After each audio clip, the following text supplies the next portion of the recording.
কুষ্টিয়ায় জাতির পিতার ভাস্কর্য ভাঙচুরের ঘটনায় মাদ্রাসা ছাত্রসহ গ্রেফতার 4 উস্কানিদাতা শনাক্ত। তাদের স্বীকারোক্তির মাধ্যমে যাদের নাম চলে আসছে তারা হলো আল আমিন আর ইউসুফ। বঙ্গবন্ধুর অবমাননা সহ্য করা হবে না, ভাস্কর্য ভাঙচুর অযোগ্য অপরাধ, বিক্ষোভে উত্তাল দেশ। বাবুনগরী মামুনুলদের বিরুদ্ধে কাল মামলা করবে মুক্তিযুদ্ধ মঞ্চ, দেশের সব ভাস্কর্য রক্ষার নির্দেশনা চেয়ে রিট। ভুটানের সাথে অগ্রাধিকারমূলক বাণিজ্য চুক্তি সই, 100 পণ্যে শুল্কমুক্ত সুবিধা পাবে বাংলাদেশ। কোভিড-19 আরও 31 জনের মৃত্যু, ভ্যাকসিন না আসা পর্যন্ত মাস্ক ব্যবহারের আহ্বান।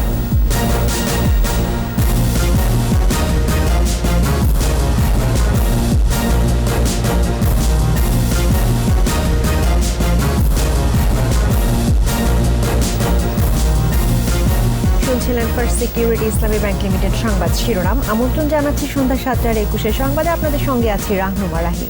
দর্শক, 21 টেলিভিশনের সংবাদ একই সাথে সরাসরি দেখতে পাবেন আমাদের ফেসবুক পেজ www.facebook.com/2124 অনলাইনে। কুষ্টিয়ায় জাতির পিতার ভাস্কর্য ভাঙচুরের ঘটনায় মাদ্রাসা ছাত্র ও শিক্ষক সহ 4 জনকে গ্রেফতার করেছে পুলিশ। উস্কানিদাতাও শনাক্ত হয়েছে বলে জানিয়েছেন স্বরাষ্ট্রমন্ত্রী। গ্রেফতার 4 জনের মধ্যে 2 জনকে ক্লোজ সার্কিট ক্যামেরার ফুটেজ দেখে শনাক্ত করা হয়। ভাস্কর্য ভাঙচুরের ঘটনায় কুষ্টিয়া মডেল থানায় একটি মামলা হয়েছে। ঘটনা তদন্তে কাজ শুরু করেছে জেলা প্রশাসকের 3 সদস্যের কমিটি। সহকর্মীদের সাথে নিয়ে আরও জানাচ্ছেন দীপু সারওয়ার। শুক্রবার দিবাগত রাত 2টার দিকে কুষ্টিয়া শহরের 5 রাস্তার মোড়ে ইবনে মাসউদ মাদ্রাসার এই 2 ছাত্র আবু বকর মিঠন ও সবুজ ইসলাম নাহিদ বঙ্গবন্ধুর নির্মাণাধীন ভাস্কর্যের কাছে যায়। ক্লোজ সার্কিট ক্যামেরার ফুটেজ পর্যালোচনায় দেখা যায় বকর ও নাহিদ মই দিয়ে উঠে ভাস্কর্য বেদির উপর ওঠে। এরপর ব্যাগ থেকে হাতুড়ি বের করে ভাঙচুর করে। তাদের পরনে ছিল জুব্বা আর মাথায় ছিল পাগড়ি। এই চিত্রই বলে দেয় বঙ্গবন্ধুর নির্মাণাধীন ভাস্কর্য ভাঙচুরের প্রস্তুতি নিয়েই ঘটনাস্থলে যায় তারা। ঘটনার কারণ খুঁজতে রোববার সকালে কুষ্টিয়া জেলা প্রশাসকের কার্যালয়ে প্রশাসনের উদ্যোগে আইনশৃঙ্খলা রক্ষাকারী কমিটির সভা হয়। সভায় 3 সদস্যের তদন্ত কমিটির গঠনের ঘোষণা আসে। কুষ্টিয়া পুলিশ সংবাদ সম্মেলন করে 4 জনকে গ্রেপ্তারের খবর জানায়। ভাস্কর্য ভাঙচুরের সাথে আবু বকর মিঠন ও সবুজ ইসলাম নাহিদ সরাসরি জড়িত, আর তাদের সহযোগী ছিল আল আমিন ও ইউসুফ আলী। যে 4 জন ধৃত হয়েছে, 2 জন এই একটি মাদ্রাসার এখানকারই ছাত্র হিসাবে তারা পরিচয় দিয়েছে, এবং 2 জন ওই মাদ্রাসার শিক্ষক যারা তাদেরকে এই কাজে এবং এই কাজ করে চলে যাওয়ার জন্য সহায়তা করেছেন। আরও যারা জড়িত তাদেরও ধরা হবে বলে জানানো হয় সংবাদ সম্মেলনে। ইতোমধ্যে আমরা কিছু তথ্য আমাদের কাছে আছে, আমরা পেয়েছি। এদিকে ভাস্কর্য ভাঙচুরের বিষয়ে সচিবালয়ে স্বরাষ্ট্রমন্ত্রী সাংবাদিকদের জানান ঘটনার তদন্ত চলছে। কোনো ধরনের অরাজকতা বলেন, কোনো রকম ভাঙচুর বলেন, কোনো রকম একটা অরাজক পরিস্থিতির সৃষ্টি করতে আমরা দিব না। স্বরাষ্ট্রমন্ত্রী বলেন, ভাস্কর্য মানে স্মৃতি ধরে রাখা। বঙ্গবন্ধু হলেন জাতির পিতা, সর্বকালের সর্বশ্রেষ্ঠ বাঙালি। তার স্মৃতি ধরে রাখতেই ভাস্কর্য নির্মাণ হচ্ছে। তার স্মৃতি ধরে রাখবে না, এইটা তো বাংলাদেশের কোনো মানুষই এটা মেনে নিতে পারবে না। যে ভাস্কর্য মানেই পূজা নয়, ভাস্কর্য মানে তাকে ধরে রাখা, তার যে অবদান ঈশ্বরের প্রতি, জাতির প্রতি, দেশের প্রতি করেছে, সেইটাকে হৃদয়ে গেঁথে রাখা। আমরা তো অনেক ইসলামিক দেশে এই ভাস্কর্য দেখছি। ভাস্কর্য ভাঙচুরের উস্কানিদাতা শনাক্ত হয়েছে বলেও জানান মন্ত্রী। এখন পর্যন্ত তদন্ত চলছে, কাজে আমি তার নামটি এখন বলছি না। দীপু সারওয়ার, 21 টেলিভিশন, ঢাকা। বঙ্গবন্ধুর ভাস্কর্য ভাঙচুর ক্ষমার অযোগ্য অপরাধ বলে মন্তব্য করেছেন ওবায়দুল কাদের। এটি সংবিধান বিরোধী কাজ উল্লেখ করে জড়িতদের কোনোভাবেই ছাড় দেওয়া হবে না বলেও জানান তিনি। নরসিংদী জেলা আওয়ামী লীগের বর্ধিত সভায় ভার্চুয়ালি যোগ দিয়ে তিনি কথা বলেন। বঙ্গবন্ধুর ভাস্কর্যের অবমাননা প্রকারান্তরে সংবিধানের অবমাননা। কুষ্টিয়ায় গতকাল বঙ্গবন্ধুর ভাস্কর্যের অবমাননা যারা করেছেন, আমি বলতে চাই পরিষ্কারভাবে, যারা এই অপকর্ম করেছে তারা ক্ষমার অযোগ্য অপরাধ করেছেন। এ অপরাধ ক্ষমার অযোগ্য। সেখানে যারাই জড়িত থাক তাদের ভিডিও ফুটেজ আমাদের কাছে আছে। পুলিশ সে ব্যাপারে তদন্ত করছে। অপরাধী যারাই হোক তাদেরকে শাস্তি পেতেই হবে।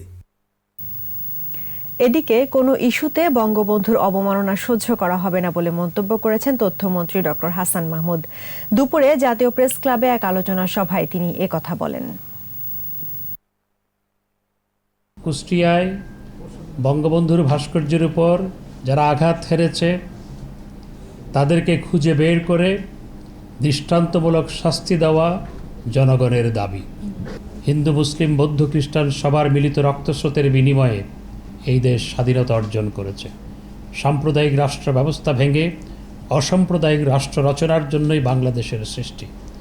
এখানে কাউকে সাম্প্রদায়িক বিষ বাষ্প ছড়াতে দেওয়া হবে না। জাতির পিতার ভাস্কর্য ভাঙচুরের প্রতিবাদে বিক্ষোভে উত্তাল রাজধানী। বঙ্গবন্ধু এভিনিউয়ে যুবলীগ, শ্রমিক লীগ, মহিলা আওয়ামী লীগ সহ আওয়ামী লীগের সহযোগী সংগঠনগুলো বিক্ষোভ করে। ঢাকা বিশ্ববিদ্যালয়ে মিছিল সমাবেশ করেছে ছাত্রলীগ। সমাবেশগুলো থেকে ভাস্কর্য বিরোধীদের ইন্ধনদাতাদের শাস্তির আওতায় আনার দাবি জানানো হয়। জসিম জুয়েলের সহায়তায় রিপোর্টে আরও জানাচ্ছেন আকবর হোসেন সুমন। বঙ্গবন্ধু শেখ মুজিবুর রহমানের ভাস্কর্য ভাঙচুরের প্রতিবাদে উত্তাল রাজধানী। দিনভর হয়েছে বিক্ষোভ সমাবেশ। বিভিন্ন স্থান থেকে আওয়ামী লীগের সহযোগী সংগঠন মিছিল নিয়ে আসে বঙ্গবন্ধু এভিনিউ কেন্দ্রীয় কার্যালয়ের সামনে। যুবলীগের সমাবেশে কেন্দ্রীয় নেতাদের অভিযোগ, খালেদা তারেকের নির্দেশে মৌলবাদীরা ভাস্কর্য ভাঙার দুঃসাহস দেখিয়েছে। যত ভাস্কর্য আছে আজ পর্যন্ত কোনো ভাস্কর্য নিয়ে কথা হয় নাই, কিন্তু আজকে বঙ্গবন্ধুর ভাস্কর্য নিয়ে এত আন্দোলন, এত কথা বলতে এদের ইন্ধনদাতাকে, এদের ইন্ধনদাতা ওই খালেদা জিয়া, ওই তারেক জিয়া, ওই জামাত শিবির, ওরাই এদের ইন্ধনদাতা। দুষ্কৃতিকারীদের শাস্তির দাবিতে বিক্ষুব্ধ ছাত্র সমাজও। ঢাকা বিশ্ববিদ্যালয়ের মধুর ক্যান্টিন থেকে বের হয় বিক্ষোভ মিছিল। সন্ত্রাস বিরোধী রাজু ভাস্কর্যের পাদদেশে সমাবেশ থেকে উগ্র মৌলবাদীদের বিরুদ্ধে প্রতিরোধ গড়ে তুলতে কর্মীদের নির্দেশ দেন কেন্দ্রীয় নেতারা। এই ওয়াজ মাহফিল এবং ধর্মীয় সভার নামে তারা এই ধর্মকে বিকৃত করে তারা বিভিন্নভাবে এই ধর্মের সাথে বাংলাদেশের রাষ্ট্রীয় স্বার্থের দ্বন্দ্ব তৈরি করতে চায়। তাদের বিরুদ্ধে আপনারা প্রতিরোধ গড়ে তুলুন। জাতির পিতাকে নিয়ে ওরা যে ধৃষ্টতা দেখিয়েছে আর এক চুল ছাড় দিবেন না। তারা যেন ওয়াজ মাহফিলে বসে যদি কোনো রাজনৈতিক আলোচনা করে, যদি বঙ্গবন্ধুকে নিয়ে কোনো কথা করে, আপনারা ওই ওয়াজ মাহফিলে আপনারা প্রতিহত করবেন তাদেরকে। বিক্ষোভ করেছেন সাধারণ আইনজীবীরাও। সুপ্রিম কোর্ট প্রাঙ্গণে বঙ্গবন্ধুর ভাস্কর্য ভাঙচুরকারী ও তাদের উস্কানিদাতাদের দৃষ্টান্তমূলক বিচার ও শাস্তির দাবি জানান আইনজীবীরা। আকবর হোসেন সুমন, 21 টেলিভিশন, ঢাকা। জাতির পিতার ভাস্কর্য ভাঙচুরের প্রতিবাদে ফুঁসছে বাংলাদেশ। দেশের বিভিন্ন স্থানে বিক্ষোভ মিছিল ও সমাবেশ হয়েছে। সমাবেশগুলো থেকে বক্তারা বলেন, উগ্র মৌলবাদীদের প্রতিরোধের এখনই সময়। এদিকে কুষ্টিয়ায় এক অনুষ্ঠানে আওয়ামী লীগের যুগ্ম সাধারণ সম্পাদক মাহবুবুল আলম হানিফ বলেছেন, বিএনপি হেফাজতকে ব্যবহার করে দেশকে অস্থিতিশীল করার অপচেষ্টা চালাচ্ছে। 21 প্রতিনিধিদের সহায়তায় রত্না জামানের রিপোর্ট। প্রতিবাদে উত্তাল বঙ্গবন্ধুর ভাস্কর্য ভাঙচুরের ঘটনাস্থল কুষ্টিয়া শহরে। প্রতিবাদ মিছিল ও সমাবেশ করে আওয়ামী লীগ। সকালে জেলা আইনশৃঙ্খলা কমিটির সভায় যোগ দেওয়ার আগে কুষ্টিয়ার সংসদ সদস্য মাহবুবুল আলম হানিফ সাংবাদিকদের বলেন, বিএনপি হেফাজতকে ব্যবহার করে দেশকে অস্থিতিশীল করতে চাইছে। ধর্মের নাম করে বিভিন্ন সময় ভুল ব্যাখ্যা দিয়ে মানুষকে বিভ্রান্ত করে সরকারের বিরুদ্ধে লেগে দেওয়ার চেষ্টা করছেন। ঈদের মূল লক্ষ্য কিন্তু এরা আসলে ধর্ম নয়, এরা হচ্ছে 71-এর পরাজিত শক্তি। যারা আজকে আপনারা দেখুন সেই হেফাজত ইসলাম বা অন্য যে সমস্ত খেলাফত মজলিস বা যারা যে সমস্ত ধর্মভিত্তিক দলগুলো আছে, প্রত্যেকটা দলের শীর্ষ পর্যায়ের নেতা তারা হয় নিজেরা রাজাকার ছিল অথবা রাজাকার পরিবারের সন্তান। এছাড়া এ ঘটনায় জেলার সামাজিক ও সাংস্কৃতিক সংগঠনের নেতারা ক্ষুব্ধ প্রতিক্রিয়া জানান। এটা একটা গভীর ষড়যন্ত্র এবং যারা আজকে কুষ্টিয়ার এই বঙ্গবন্ধু ভাস্কর্যটি ভেঙেছে তাদের আমরা কঠিন শাস্তি চাই। কুষ্টিয়ার স্বাধীনতা চেতনায় উদ্বুদ্ধ সকল জনতার পক্ষ থেকে এই ভাস্কর্য ভাঙার আমি নিন্দা জ্ঞাপন করছি। জাতির পিতার ভাস্কর্য ভাঙচুরের প্রতিবাদে খুলনায় বিক্ষোভ সমাবেশে বক্তারা বলেন, বঙ্গবন্ধুর ভাস্কর্য ভেঙে প্রমাণ করেছে ওরা দেশ জাতির শত্রু। সিলেটের রেজিস্ট্রি মাঠ থেকে শুরু হয় প্রতিবাদ মিছিল, শেষ হয় কেন্দ্রীয় শহীদ মিনারে সমাবেশের মধ্য দিয়ে। সাবধান থাকা উচিত, এরা সব সময় একই চিন্তায় থাকে। রংপুরে বিক্ষোভ মিছিল ও সমাবেশ করেছে মহানগর আওয়ামী লীগ ও অঙ্গ সংগঠনগুলো। এছাড়া বঙ্গবন্ধুর ভাস্কর্য ভাঙচুরের প্রতিবাদে মিছিল সমাবেশ হয়েছে বরিশাল, পিরোজপুর, ঝিনাইদহ, মাগুরা, নোয়াখালী সহ বিভিন্ন জেলায়।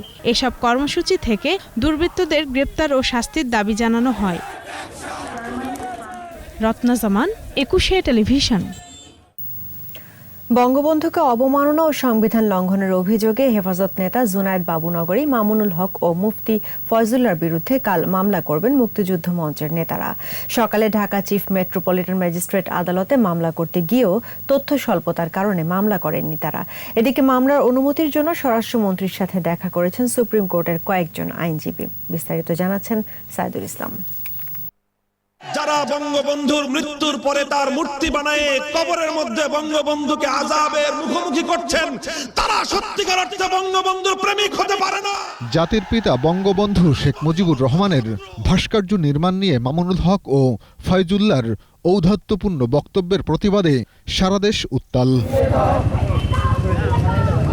বঙ্গবন্ধুর বিরুদ্ধে কথা বলবেন আর আমরা কাউকে চুমা দিব, এটা হয় না। বঙ্গবন্ধুর ভাস্কর্য ভাঙবেন, আপনাদের হাত কিন্তু ভেঙে গুড়িয়ে দেব। সংবিধান ও রাষ্ট্রবিরোধী অবস্থানের জন্য তাদের বিরুদ্ধে রাষ্ট্রদ্রোহ মামলা করার ঘোষণা দেয় মুক্তিযুদ্ধ মঞ্চ। বিভিন্ন সময়ে বঙ্গবন্ধুকে অবমাননা এবং সংবিধান পরিপন্থী নানা বক্তব্য দিচ্ছে মামুনুল রাম। সংবিধান লঙ্ঘনের দায়ে তাদের বিরুদ্ধে রাষ্ট্রদ্রোহ মামলা করার কথা জানায় মুক্তিযুদ্ধ মঞ্চের নেতারা। বঙ্গবন্ধু শেখ মুজিবুর রহমানকে অবমাননা করে আমরা মনে করি তারা দেশের সংবিধান লঙ্ঘন করেছেন এবং বাংলাদেশের বিরুদ্ধে কথা বলেছেন। আমরা বলছি যে এখানে আসামিরা যারা আছেন তারা বিভিন্ন জায়গায় তাদের ধর্মীয় লেবাস ব্যবহার করে বিভিন্ন সভা সমিতিতে তাদের অনুসারীদেরকে উস্কানিমূলক বক্তব্য দিয়ে বাংলাদেশের সার্বভৌমত্ব এবং আইন বলে প্রতিষ্ঠিত সরকারের বিরুদ্ধে ঘৃণা এবং বিদ্বেষ ছড়িয়ে দেশের মধ্যে একটি অরাজক পরিস্থিতি সৃষ্টি করে সরকার উৎখাতের ষড়যন্ত্রে লিপ্ত আছে। এদিকে মামলা করার অনুমতির জন্য সচিবালয়ে স্বরাষ্ট্রমন্ত্রীর সাথে দেখা করেছেন সুপ্রিম কোর্টের কিছু আইনজীবী। বঙ্গবন্ধু ভাস্কর্য ভাঙ্গা মানে আমাদের সংবিধানকে ভুলুণ্ঠিত করা এবং এটা একটা দেশদ্রোহী কাজ। আমি সেই জন্য রাষ্ট্রদ্রোহী মামলা করার জন্য সরকারে আবেদন করেছি, স্বরাষ্ট্র মন্ত্রণালয়ে আবেদন করেছি। আইনজীবীরা বলেন মৌলবাদের আস্ফালন এখনই রোধ করা দরকার। সাইদুল ইসলাম, 21 টেলিভিশন, ঢাকা। জাতির পিতা বঙ্গবন্ধু শেখ মুজিবুর রহমানের ভাস্কর্য সহ দেশের সব ভাস্কর্য রক্ষায় পদক্ষেপ নেওয়ার নির্দেশনা চেয়ে হাইকোর্টে রিট করা হয়েছে।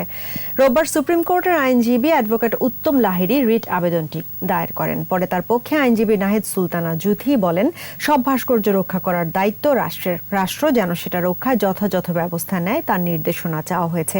বঙ্গবন্ধুর স্বাধীনতার প্রতীক উল্লেখ করে তিনি বলেন, বাংলাদেশের ঐতিহ্যের যেসব মনুমেন্ট আছে সেগুলো কোনো ধর্মীয় প্রতীকের সঙ্গে সাংঘর্ষিক না। বঙ্গবন্ধু সহ রাষ্ট্রের যত মনুমেন্ট আছে এটা রক্ষণাবেক্ষণের দায়িত্ব রাষ্ট্রের।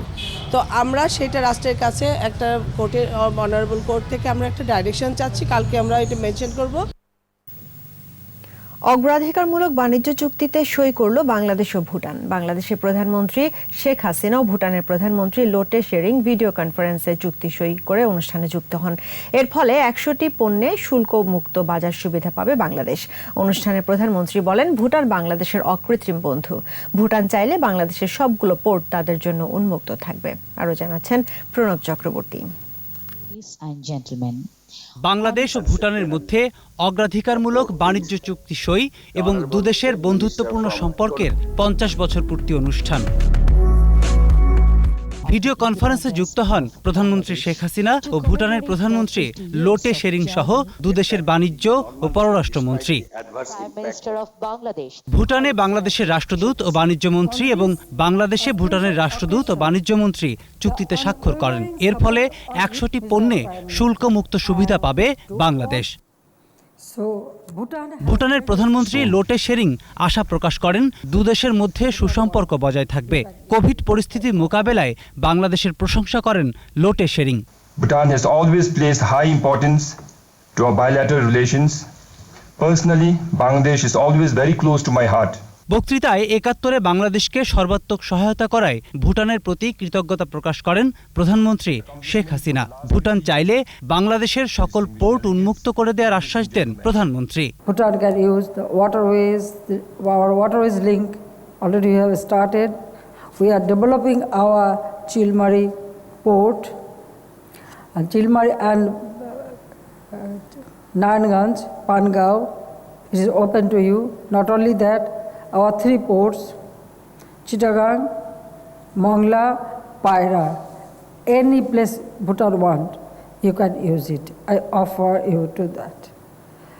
Our airport, Soedpur, it is also, we are developing as a regional airport. So for Bhutan, it is open. Covid মোকাবেলায় বিশ্ববাসীকে একসাথে চলারও আহ্বান জানান Sheikh Hasina. We must consider while we strive to move forward. The world is countering new and deeper fallout of the COVID-19 pandemic on countries and communities across the globe. পরে বাংলাদেশ ভুটানের বন্ধুত্বপূর্ণ সম্পর্কের 50 বছর পূর্তি উপলক্ষে গণভবনে কেক কাটেন প্রধানমন্ত্রী শেখ হাসিনা। প্রণব চক্রবর্তী, 21 টেলিভিশন, ঢাকা। 24 ঘন্টায় কোভিড-19 দেশে আরও 31 জনের মৃত্যু হয়েছে। এর মধ্যে পুরুষ 24 জন আর নারী 7 জন। এ নিয়ে এ পর্যন্ত মৃতের সংখ্যা বেড়ে 6,838। স্বাস্থ্য অধিদপ্তরের তথ্য অনুযায়ী সংক্রমণের 274তম দিনে 13,218 জনের নমুনা পরীক্ষায় শনাক্ত 1,666 জন। শনাক্তের সংখ্যা বেড়ে 4,77,545। নতুন 2,552 জন সহ সুস্থ হয়েছেন 3,95,960 জন। 24 ঘন্টায় শনাক্তের হার 12.60%।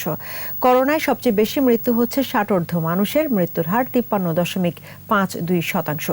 দেশে এ পর্যন্ত 137টি ল্যাবে করোনা পরীক্ষা হয়েছে 28,63,169 জনের।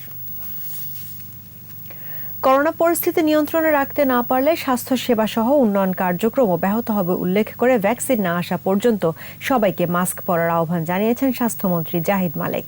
সকালে রাজধানীর মিরপুরে পরিবার কল্যাণ সেবা ও প্রচার সপ্তাহ উপলক্ষে আলোচনা সভায় যোগ দেন মন্ত্রী। এ সময় বলেন, ঘনবসতিপূর্ণ দেশ হওয়া সত্ত্বেও করোনা পরিস্থিতি বিশ্বের অন্যান্য দেশের তুলনায় ভালো। পর্যায়ক্রমে সব জেলায় অ্যান্টিজেন টেস্ট কার্যক্রম শুরু করার কথাও জানান স্বাস্থ্যমন্ত্রী। বলেন, লক্ষণ উপসর্গ দেখা দিলে করোনা পরীক্ষা করাতে হবে। একই সঙ্গে করোনাকালে অনাকাঙ্ক্ষিত গর্ভধারণ রোধে সচেতন হওয়ার আহ্বান জানান। আমরা যদি করোনা নিয়ন্ত্রণে না রাখতে পারি তাহলে স্বাস্থ্য সেবা ব্যাহত হবে, শিক্ষা ব্যাহত হচ্ছে, আমাদের অর্থনীতি ব্যাহত হয়ে যাবে, আমাদের কাজকর্ম স্থবির হয়ে যাবে। কাজে এইদিকে খেয়াল রাখতে হবে। আমাদেরকে মাস্ক পরিধান করতে হবে। মাস্কই হলো একটা কার্যকরী ব্যবস্থা যে পর্যন্ত কিনা আমাদের দেশে ভ্যাকসিন না আসবে। নো মাস্ক নো সার্ভিস বিধি মেনে চলুন, সুস্থ থাকুন। নিচ্ছি বিরতি। যখন ফিরছি তখন অন্যান্য খবরের সঙ্গে আরও থাকবে। ডাবল লাইন ছাড়া শিডিউল ঠিক রাখা সম্ভব নয় বললেন রেলমন্ত্রী। সেবার মান বাড়াতে 18টি টাস্ক ফোর্স। এসএমই প্রণোদনার মেয়াদ ও আওতা বাড়ানোর তাগিদ, নীতি কাঠামো সংস্কারের পরামর্শ। আবারও আমন্ত্রণ সন্ধ্যা 7টার 21 সংবাদে। সরকার দেশকে অস্থিতিশীল করার নতুন ষড়যন্ত্র করছে বলে অভিযোগ করেছেন বিএনপি মহাসচিব মির্জা ফখরুল ইসলাম আলমগীর। রোববার জাতীয় প্রেস ক্লাবে এক আলোচনায় তিনি এ অভিযোগ করেন। হাজারো মানুষ বোধহয় শুধু গণতন্ত্রের জন্য প্রাণ দিয়েছে। সেই গণতন্ত্রকে এই আওয়ামী লীগ যারা মুখে গণতন্ত্রের কথা বলে আর কাজটা করে ঠিক উল্টো। অনেকে বলেন যে গণতন্ত্রী পার্টি, ওটা কোনোদিনই গণতন্ত্র পার্টি ছিল না। ওদের রক্তের মধ্যে নেই, ডিএনএর মধ্যে নেই ওরা ডিএনএর মধ্যেই তাদের হচ্ছে নির্যাতনকারী, নিপীড়নকারী। গণতন্ত্র আর আওয়ামী লীগ একসাথে চলে না বন্ধু। মানবিক মর্যাদা নিশ্চিত করতে রোহিঙ্গাদেরকে ভাষান্তরে পাঠানো হচ্ছে বলে মন্তব্য করেছেন আইনমন্ত্রী অ্যাডভোকেট আনিসুল হক। এক অনলাইন আলোচনায় এই মন্তব্য করেন মন্ত্রী। স্বাভাবিক ফ্যাসিলিটিগুলো যাতে এই রোহিঙ্গারা পায় এবং এই রোহিঙ্গারা যেন এমন না হয় যে integrated in that society where they are camping, এমন না হয়। তারা যেন রেডি টু মুভ থাকে, কিন্তু তাদের যা যা প্রয়োজন সেটাও যেন তারা পায়, সেইটা ফ্যাসিলিটেট করা। এইটা কিন্তু কেউ করে না, জননেত্রী শেখ হাসিনা করেছেন। ডাবল লাইন ছাড়া রেলের শিডিউল ঠিক রাখা সম্ভব নয় বলে জানিয়েছেন রেলমন্ত্রী নুরুল ইসলাম সুজন। কমলাপুরের রেল সেবা ও নিরাপত্তা সপ্তাহের আয়োজনে তিনি বলেন, যাত্রী সেবার দিকে নজর দেওয়া হয়েছে, মান বাড়াতে পূর্ব ও পশ্চিমাঞ্চলে গঠন করা হয়েছে 18টি টাস্কফোর্স। আদিত্য মামুনের রিপোর্ট। করোনাকালে স্বাস্থ্য সুরক্ষা নিশ্চিত করে নিরাপদ ট্রেন চলাচল চালু রাখা এবং রেল সেবা ও নিরাপত্তা সপ্তাহ উপলক্ষে কমলাপুর রেলওয়ে স্টেশনে এই আয়োজন। অনুষ্ঠান উদ্বোধন করেন মন্ত্রী নুরুল ইসলাম সুজন। যাত্রীদের সাথে কুশল বিনিময় করেন মন্ত্রী। সেবার মান সম্পর্কে জানতে চান যাত্রীদের কাছে। পরে সাংবাদিকদের বলেন, যাত্রী সেবার মান বাড়াতে কর্মসূচি নেওয়া হয়েছে। টিকিট কালোবাজারি রোধ, ট্রেনের ভেতরে পরিষ্কার পরিচ্ছন্নতা ও নিরাপত্তা নিশ্চিতে তদারকি চলছে বলেও জানান মন্ত্রী। রেলওয়ের পূর্বাঞ্চলে 7টি এবং পশ্চিমাঞ্চলে 11টি টাস্কফোর্স গঠন করা হয়েছে। আরও কি ব্যবস্থা গ্রহণ করলে আমাদের রেল সেবা আরও বেশি করে আমরা আমাদের দিতে পারবো, সেই ব্যাপারে আমরা সচেষ্ট থাকব। শিডিউল বিপর্যয় রোধে পরিকল্পনা করা হচ্ছে বলেও জানান মন্ত্রী। ডাবল লাইন না হওয়া পর্যন্ত আমাদের শিডিউল বিপর্যয়ের যে অভিযোগ, এটা থেকে আমরা রক্ষা পাবো না। রেলের বর্তমান সেবা ও মানে খুশি যাত্রীরা। টিকিট নিয়ে ভোগান্তি না থাকায় সন্তুষ্ট তারা। সময় মতন সঠিক মতন যাওয়া আসা করতেছে, অনলাইন ব্যবস্থাও খুব সুন্দর হয়েছে। ঠিক টাইমে পৌঁছে যাচ্ছে যেখানে যাওয়ার হয়। যেমন আমরা দিনাজপুর থেকে ঢাকা এসেছি একদম রাইট টাইমে। করোনাকালে রেল ভ্রমণে স্বাস্থ্য সুরক্ষার বিষয়েও সন্তুষ্টি জানান যাত্রীরা। আগে ট্রেনে অনেক নোংরা থাকতো, বাট এখন ট্রেনগুলো অনেক পরিষ্কার পরিচ্ছন্ন, আর করোনার কারণে দেখা যাচ্ছে যে ভালোভাবে ক্লিন করছে। সময়ের সাথে সাথে রেলে আধুনিক সুযোগ সুবিধা যুক্ত হবে বলেও আশা যাত্রীদের। আদিত্য মামুন, 21 টেলিভিশন, ঢাকা। করোনা দীর্ঘায়িত হওয়ায় এসএমইর জন্য প্রণোদনা প্যাকেজের মেয়াদ ও আওতা বাড়ানো প্রয়োজন বলে মনে করছেন কেন্দ্রীয় ব্যাংকের সাবেক গভর্নর ডক্টর আতিউর রহমান। রোববার রাজধানীতে এসএমই ফাউন্ডেশন ও ইআরএফ আয়োজিত কর্মশালার উদ্বোধনী অনুষ্ঠানে এমন মত দেন তিনি। এ সময় অর্থনীতিবিদ ও ব্যবসায়ী নেতারা এসএমইকে খাত হিসেবে বিবেচনা না করে অর্থনীতির চালিকা শক্তিতে পরিণত করতে নীতি কাঠামো সংস্কারের তাগিদ দেন। আরও জানাচ্ছেন মেহেদি হাসান। এসএমই ফাউন্ডেশন ও ইকোনমিক রিপোর্টার্স ফোরাম ইআরএফ এর যৌথ উদ্যোগে এই কর্মশালা। দিনব্যাপী এ কর্মশালায় এসএমই শ্রেণীর সমস্যা ও সম্ভাবনার নানা দিক তুলে ধরে এসএমই ফাউন্ডেশন। উদ্বোধনী অনুষ্ঠানে এসএমই নিয়ে গণমাধ্যম কর্মীদের দৃষ্টিভঙ্গি বদলের আহ্বান জানান অর্থনীতিবিদরা। সার্ভাইভাল স্ট্র্যাটেজির এসএমই আর আমাদের দরকার নাই। আমাদের দরকার হচ্ছে কমার্শিয়ালি ভায়াবল এসএমই, যারা লোকাল মার্কেটে কম্পিট করবে বড়দের সাথে, যারা গ্লোবাল মার্কেটে কম্পিট করবে ইন্টারন্যাশনাল প্লেয়ারদের সাথে। সেই জন্য আমি বলছি যে আপনারা এসএমইকে সাপ্লাই চেইন পয়েন্ট থেকে আপনারা দেখবেন। একটা ব্যাংক কিন্তু তার ওই ক্লায়েন্টকে পছন্দ করবে না যার অবস্থা বেশি খারাপ, যে ঋণ দেওয়ার ক্ষেত্রে সে সন্দিহান যে ফেরত দিতে পারবে কিনা, যার বেশি ক্ষতি হয়েছে তারই তো ঋণের বেশি প্রয়োজন, কিন্তু সে কিন্তু ব্যাংকের কাছে ভালো ক্লায়েন্ট না।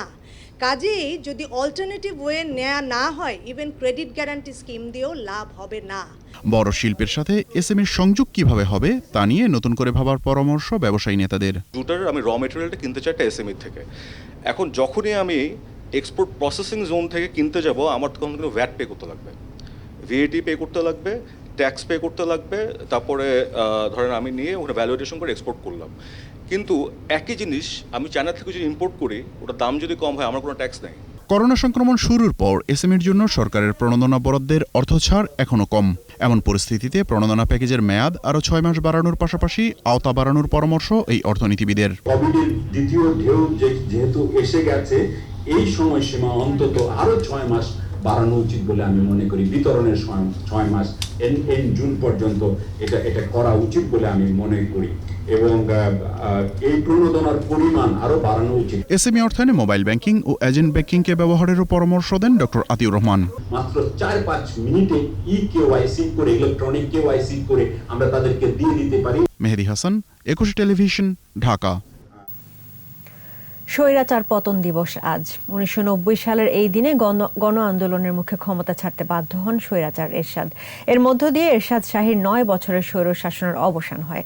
মুক্তি পায় গণতন্ত্র। গণতন্ত্রকে প্রাতিষ্ঠানিক রূপ দেওয়ার পাশাপাশি উন্নয়নের ধারা অব্যাহত রাখার আহ্বান জানিয়েছেন তৎকালীন ছাত্র নেতারা। মাহমুদ হাসানের রিপোর্ট।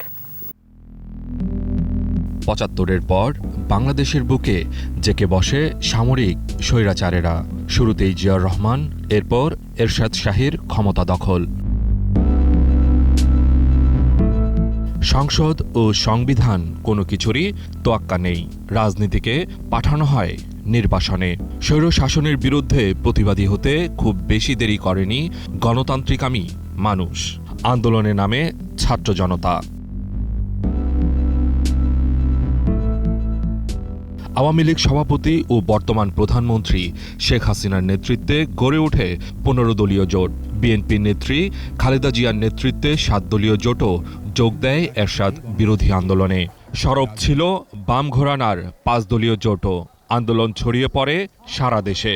ছাত্রনেতা রৌফুন বসুনিয়া, সেলিম, দেলোয়ার, জেহাদ, নূর হোসেনের আত্মদান বেগবান করে স্বৈরাচারী বিরোধী আন্দোলনকে। সমস্ত শ্রেণী পেশার মানুষ, জনগণ ঐক্যবদ্ধ হয়েই কিন্তু এরশাদকে ক্ষমতার থেকে বাধ্য করে, এবং বাধ্য করার কারণ হচ্ছে যে বঙ্গবন্ধু যে 4 মূলনীতি ঘোষণা করেছিলেন সংবিধানে, সেই অনুযায়ী দেশটাকে পরিচালনা করা। টিএসসিতে ডাক্তার শামসুল আলম মিলন শহীদ হওয়ার পর আন্দোলন আরও বেগবান হয়। তুমুল আন্দোলনের মুখে 1990 সালের 6 ডিসেম্বর পদত্যাগে বাধ্য হন হুসেইন মোহাম্মদ এরশাদ। বিচারপতি শাহাবুদ্দিন আহমেদকে অস্থায়ী রাষ্ট্রপতি নিয়োগ করে তার হাতে তুলে দেয়া হয় রাষ্ট্র ক্ষমতা। 4 তারিখে কিন্তু আনুষ্ঠানিক ঘোষণা দিল যে সে পদত্যাগ করবে, সিদ্ধান্ত নিয়েছেন। কিন্তু 6 তারিখে আনুষ্ঠানিক, এই যে 2টা দিন বা 3টা দিন খুব টার্মোয়েল ছিল। কেয়ারটেকার গভর্নমেন্টের চিফ কে হবেন? তো ধরেন বিএনপি প্রস্তাব করেছিল একজনের নাম, আমরা প্রস্তাব করেছিলাম আরেকজনের নাম। তো ঐক্যমতে আসা হলো যে বিচারপতি শাহাবুদ্দিন সাহেবই হবেন। সাবেক ছাত্রনেতারা বলছেন, ত্যাগের আদর্শে উজ্জীবিত হয়ে দেশের উন্নয়নে কাজ করলে গণতন্ত্র শক্ত ভিত্তি পাবে। গুরুদায়িত্ব। মাহমুদ হাসান, 21 টেলিভিশন, ঢাকা। বিজয়ের মাসে আমাদের বিশেষ আয়োজন জয় বাংলা।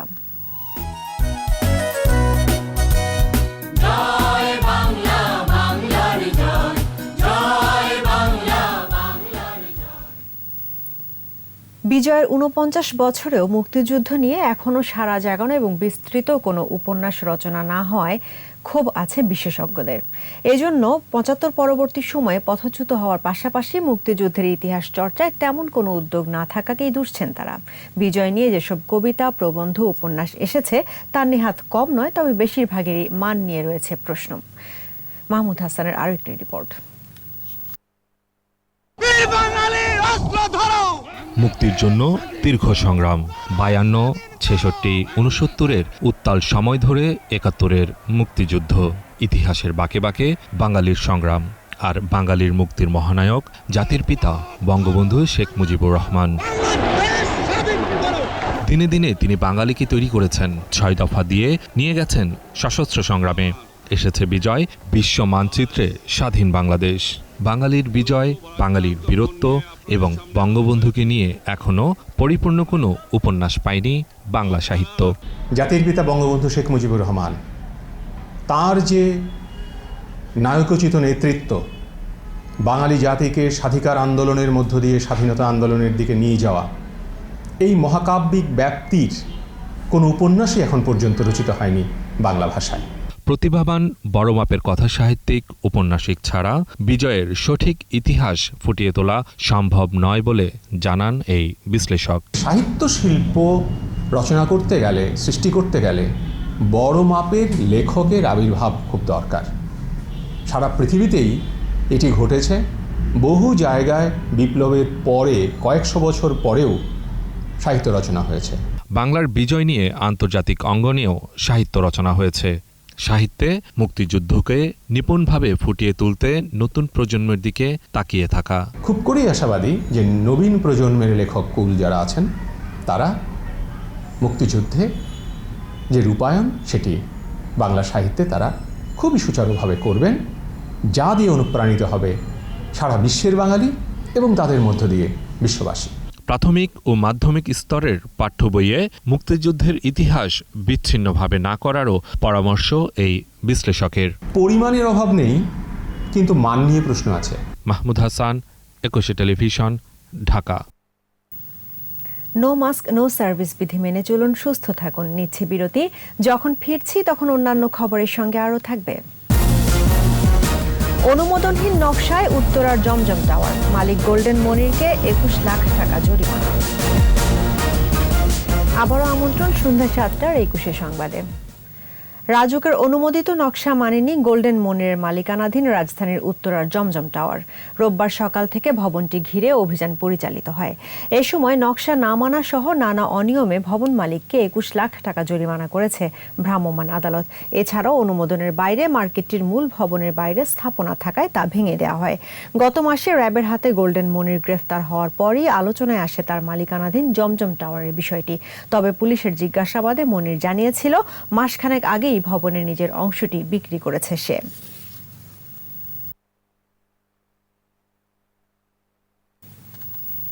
এই পর্যায়ে সোশ্যাল ইসলামী ব্যাংক লিমিটেড বাণিজ্য সংবাদ।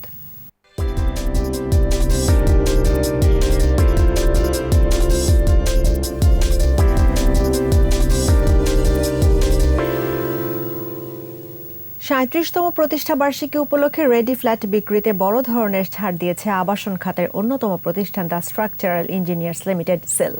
রোববার রাজধানীতে সেল সেন্টারে আয়োজিত সংবাদ সম্মেলনে উপস্থিত ছিলেন সেলের ব্যবস্থাপনা পরিচালক ইঞ্জিনিয়ার মোহাম্মদ আব্দুল আওয়াল, উপব্যবস্থাপনা পরিচালক ইঞ্জিনিয়ার AHM জহিরুল হক সহ পরিচালনা পর্ষদের সদস্য ও শীর্ষ কর্মকর্তারা।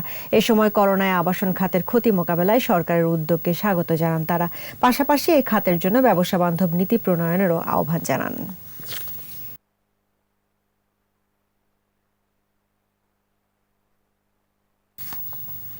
আন্তর্জাতিক খবর।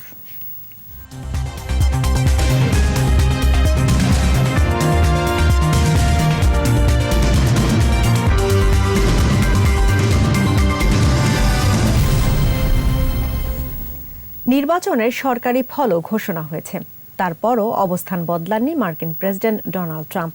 হার মানতে নারাজ তিনি। ভোটের ফল পাল্টে দিতে চাপ দিয়েছেন জর্জিয়া ও অ্যারিজোনা রিপাবলিকান গভর্নরকে।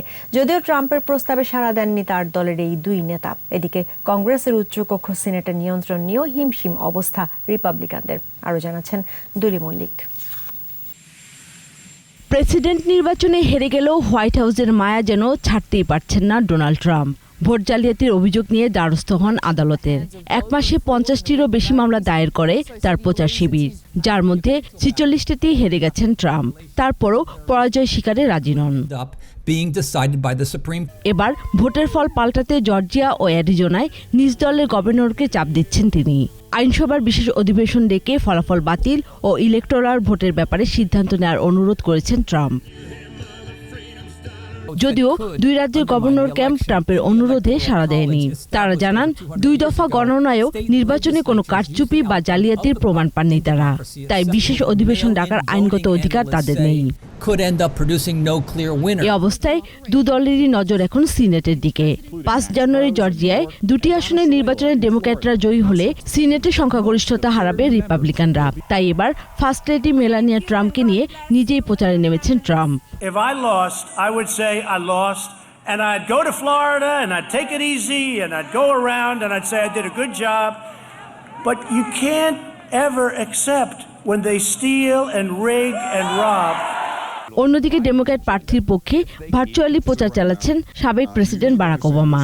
নতুন প্রেসিডেন্ট জো বাইডেনও খুব শিগগিরই জর্জিয়া সফর করবেন। দুলি মল্লিক, 21 টেলিভিশন। জানাবো খেলার খবর।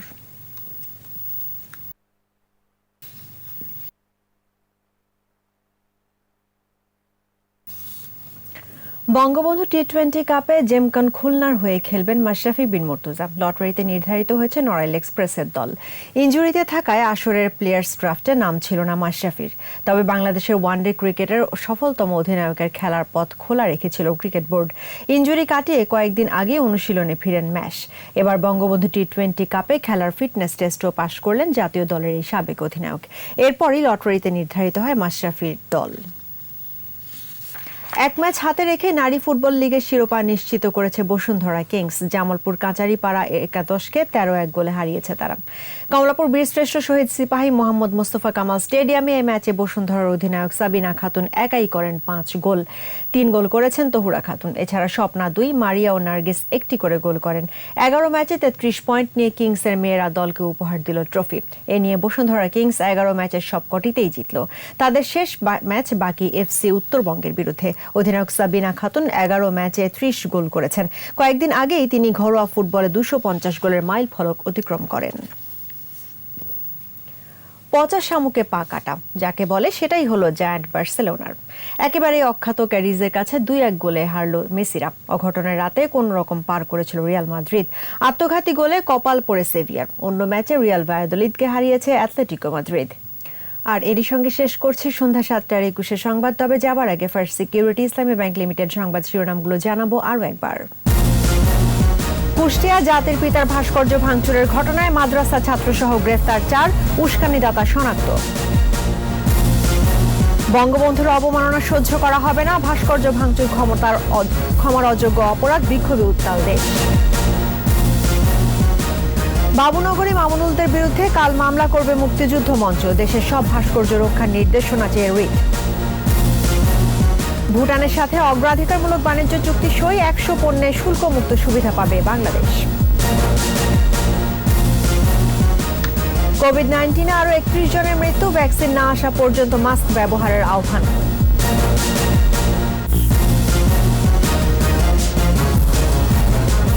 দর্শক, 21 সর্বশেষ খবর জানতে ডায়াল করুন 2021 নম্বরে আর ভিজিট করুন 21-tv.com এই ওয়েবসাইটে। এছাড়া ফেসবুকে লগ ইন করতে পারেন facebook.com/2124 অনলাইনে। এতক্ষণ সঙ্গে থাকার জন্য ধন্যবাদ।